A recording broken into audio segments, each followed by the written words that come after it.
Thanks for quitting. Olivia sneered and looked at me. I just silently stared back at her. It's about cutting labor costs. We don't need someone who exploits overtime pay at our company. Jerry seemed pleased too. A week later, I kept getting calls from the company. Hello, I answered. The president spoke. Who exactly are you? I laughed mockingly at his words. I am Nicole Wallace. I'm 57 years old. I've been working at this company for 35 years since graduating from college. Our company is staffed with administrative scriveners, social insurance labor consultants, and tax accountants handling clerical work for our clients. This is especially popular with company presidents who run their businesses alone. These presidents are busy with sales and lack the time for clerical work, so our company takes care of it for them. I belong to the tax department. I got my bookkeeping and tax accountant qualifications during my school days, and that's why I joined this company. Now I'm managing 41 clients, which keeps me quite busy. Even though a part-timer handles the accounting entries, it's still overwhelming. But I can't show any weakness. Our clients are all long-term relationships, and many of them have had their fair share of hardships. Seeing them face adversity, I feel I can't lose either. So here I am in front of my computer again today. Lately, I've been troubled. Jerry and Olivia have been harassing me. Jerry, 6 years younger than me, is the head of the tax department. He used to be just a regular colleague, but his attitude changed drastically 5 months ago when he got promoted. He used to speak politely, but suddenly he started talking down to me. Nicole, what are you doing? You've got some nerve slacking off during work hours. He's always either sarcastic or complaining. I'm looking at documents for tax-saving strategies for our clients. When I talked back, Jerry stayed calm. Just check the manual for that. Don't do anything unnecessary, and if you end up working overtime, don't expect to get paid for it, he said, glaring at me. Unable to respond, I heard Olivia, Jerry's assistant, say, Nicole, you should work more efficiently.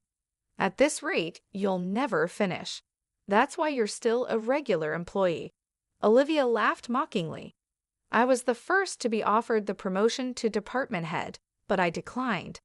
Becoming the head meant more time for management and less for client interaction. It was an internal offer, so Jerry and Olivia didn't know about it. I'll make sure to complete my regular duties as well, I managed to say. Still, Jerry and Olivia's harassment continued. You're increasing overtime again. What a waste of overtime, Jerry's angry voice echoed today. Nicole, cut it out. Your constant overtime is dragging down the whole tax department's performance, Olivia sighed. The reason for yesterday's overtime was simple. Jerry had accumulated a month's worth of declaration forms to be filed by the end of the month. After work yesterday, Jerry suddenly said, "Take care of these," and left several client files on my desk. I turned pale when I saw the files. Wait, these all have deadlines this month, right? I asked in confusion, but Jerry was already packing up at his desk. I'm heading out. Take care, he said, and quickly left the office. Good luck, okay? Olivia followed Jerry out, laughing mockingly. Unbelievable. I sighed and opened the client files left on my desk. Some of the files were Olivia's responsibility. I sighed even deeper. I knew why Jerry was harassing me. They wanted me to retire quickly. I have more experience and deeper knowledge in taxation than him. So other members of the tax department come to me with their questions instead of Jerry. There are other reasons why everyone avoids Jerry. He looks greasy and unapproachable. The only female employee who stays near him is Olivia. Jerry likes young women. That's probably why he wants me to retire, so the other female employees will rely on him more. It's such shallow thinking. It gives me chills. There's also the fact that he simply doesn't like me. Olivia was harassing me to curry favor with Jerry.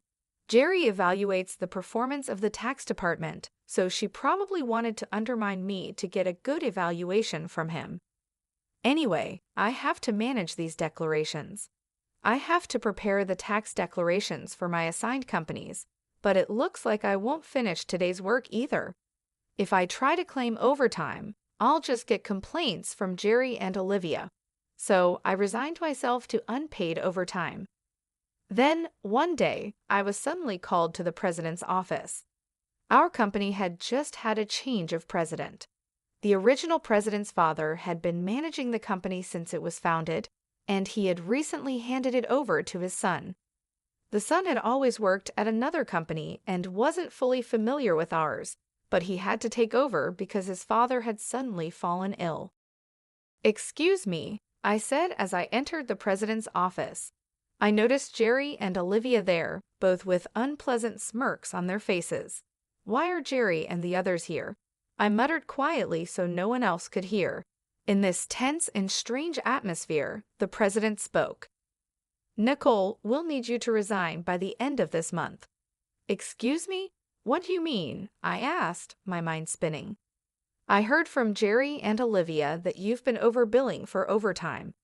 Other members of the tax department have only about 16 hours of overtime per month, but Nicole, you're already over 83 hours. Don't you find that odd?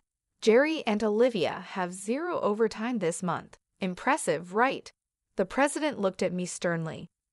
The reason my overtime was so high this month was that I was doing Jerry and Olivia's work. But if I said it was Jerry's instructions, it would seem like my own inability to manage time. So I just stated the facts. I haven't overbilled for overtime. It's because I couldn't finish my work within regular hours. The president sighed deeply. "I'm doubtful, but there's no evidence, so I won't pursue it further. However, we can't continue to employ someone who works that slowly, so I want you to resign." The president's mind seemed made up. Me being told to leave the company I had dedicated my entire 35-year career to. I was tired too. No matter how much more I did beyond my own work, it was never appreciated. Instead, I ended up having to take on Jerry and Olivia's work as well. "Yes, I understand. I'll resign at the end of this month." I realized I had already said that to the president. I glanced at Jerry and Olivia. They were smiling smugly, looking very pleased. After leaving the president's office with them, Olivia looked at me and said, "Thanks for quitting." Olivia sneered at me. I just silently stared back at her. Jerry also looked down on me the same way. "We're cutting labor costs. We don't need someone who exploits overtime pay at our company." Jerry seemed pleased too. While watching the two of them talk so cheerily, I thought about the handover process and started creating the handover documents for all my clients. Of course, I didn't miss saying goodbye to the people I was handing over to. I tried to get an appointment with the president to say goodbye in person. For the presidents I couldn't meet, I sent letters and informed them of my successor. A week after I resigned, I was relaxing at home. I had been busy with the handover until my resignation and had been extremely busy even before that. A little relaxation shouldn't be a problem. As I was thinking this, my mobile phone rang. When I checked the call, it was from the company. What could they want now? I made sure to take care of the social insurance procedures. I didn't answer the phone, but then the company called several more times. In fact, I had also received several calls from Jerry and Olivia's personal mobile phones. Maybe they thought I'd answer if it was from the company. Reluctantly, I decided to answer. "Hello? Nicole, it's a mess right now," the president said as soon as I answered. "Who exactly are you?" I laughed mockingly at his words. "Who am I? Just an unemployed lady. I've resigned from the company and I'm nothing else, right?" Then the president spoke urgently. "Since you left, we've had 55 calls to stop transactions with the company. Please come back immediately." The president said his piece and hung up. He must be really panicked. I guess I have no choice. I got up reluctantly and headed to the company. As soon as I arrived, Jerry and Olivia were waiting. Both of their faces were pale, and they had dark circles under their eyes. "What's wrong with both of you?" I asked, surprised at their drastic change in appearance. Jerry glared at me and said, "Since you left, we've been getting calls one after another to stop transactions." not just from your clients, but from prospective companies we were planning to introduce. What did you do? Olivia also looked at me with suspicion. I never thought Nicole would do something so underhanded. I'm truly disillusioned. The reason they both looked so haggard was probably due to dealing with the cancellations. I hadn't done anything to the clients, but I had a guess why they were canceling their transactions. Well, the cancellations might be unavoidable this time, I muttered. Jerry yelled, "So you did do something, didn't you? Get to the president's office now." He then took me to the president's office. "President, I brought her," Jerry declared forcefully as he opened the door. Olivia followed in a hurry. "Oh, I've been waiting," the president said, looking me in the eyes. Jerry accused me like I was the culprit. "It appears that Nicole was involved in the cessation of transactions with our clients. We should not only make her resign, but also sue her for damages," Olivia argued vehemently, though her language was careful in front of the president. The president ignored them and asked, "Why did so many companies stop transactions after you left?" I took a deep breath and answered clearly, "Don't you understand? Our clients don't need us to manage their taxes. There are tax accountant firms that do it cheaper. Yet they continued with us because I was here." Jerry snapped at me. "What's with that attitude towards the president? And you think you're worth that much?" Olivia taunted, "There's no way it has to be Nicole." The president looked serious. "Jerry and Olivia work based on the manual, optimizing operations, but I do more than that. I offer tax-saving strategies tailored to our clients' situations. Uniform responses don't always serve the client's best interests. Many clients preferred my approach and stayed because of it." Jerry got angry. "How can we afford to give such detailed attention to each case? It takes too much time." "That's right, it's inefficient," Olivia strongly agreed. The president sighed deeply and said, "Actually, I just got a call from Dad, the former president. Some of the clients who stopped transactions had gone directly to him to negotiate about Nicole." I was surprised to hear this. I hadn't expected the clients to go that far for me. Dad said that the tax department was viable because of Nicole. She not only managed her clients, but also supported her colleagues' clients, and she has knowledge that Jerry can't match. Dad also said that if Nicole hadn't declined, she would have been in a higher position than a department head by now. The president spoke with a pained expression. "No, no way." Olivia looked shocked. She probably couldn't believe I might have been her boss. The president continued, "I'm really sorry for making you resign, but can we cancel your resignation, Nicole? You're needed at our company. My father also strongly said so." I was honestly happy about the president's changed opinion, but I couldn't accept it. Then Jerry interrupted, "President, what do you mean she's better than me? I can't accept this." Jerry was visibly upset. Olivia also protested. "Jerry is a wonderful boss who cares for his subordinates, and yet you choose Nicole over him. That's unacceptable." The president looked sternly at them. "Actually, since Nicole resigned, we've been receiving numerous complaints from the tax department. You two seem to have been pushing your work onto others, haven't you?" "What? Why would you say that?" Jerry's face turned pale. The president started speaking with a look of disgust. "I've heard from the employees. Jerry, you've been pushing the preparation of your clients' declaration forms onto your subordinates, haven't you? Including Olivia's work for many clients." Next to Jerry, who was getting paler, Olivia trembled when her name was mentioned. "There was a leak saying you've been pushing your work onto Nicole until she resigned. Jerry, you were calling her a salary thief. It seems the roles are reversed, aren't they?" The president spoke with a sigh. "No, that's not true." Jerry was visibly flustered, unable to come up with an excuse. Observing Jerry and Olivia turning pale together, the president continued, "Also, there was a leak that you two are in a relationship. You are often seen leaving work together, but Jerry, you're married, aren't you?" The president glared at Jerry and Olivia. I was just mentoring Olivia as her superior. Nothing inappropriate. Jerry struggled to find the words when the president produced several receipts. These are receipts queried by the accounting department. These dining expenses filed by Jerry. Who were they with? Certainly not with clients, right? Jerry was sweating profusely, unable to speak. Olivia's face turned ghostly pale.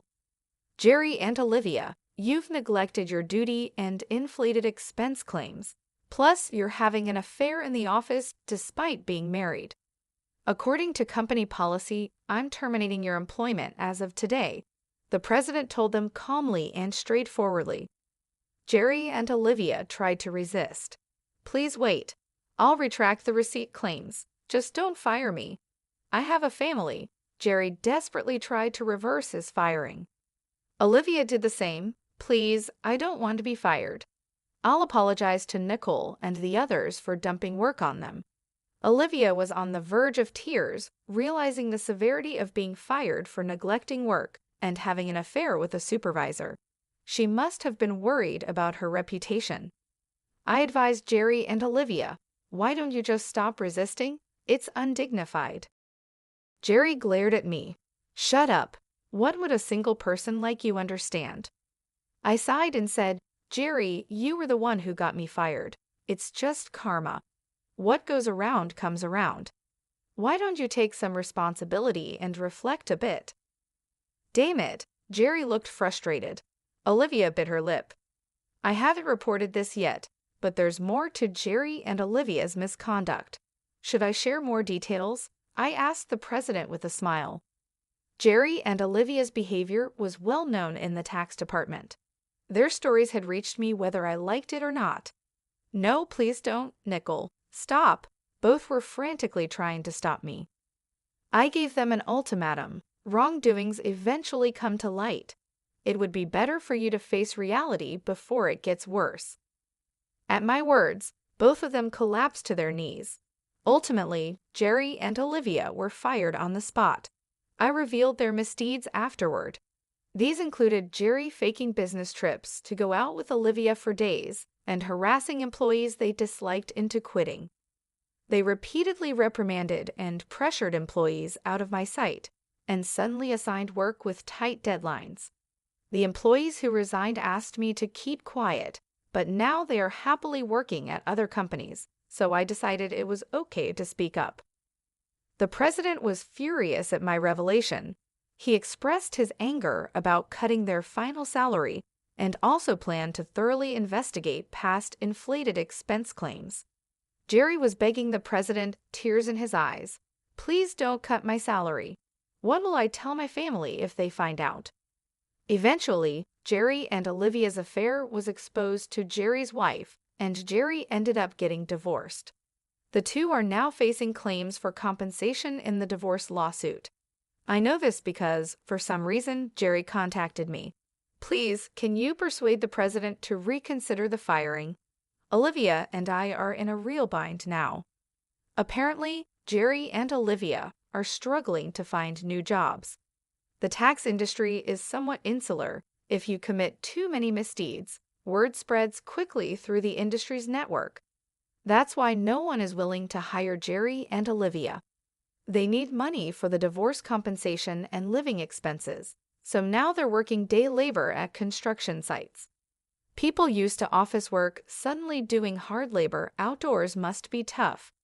Olivia often calls me crying, Nicole, please help. I just wanted a raise and a better life. I never really liked Jerry, and this situation is unbearable, Olivia would say, crying. However, Jerry and Olivia's predicament is their own doing.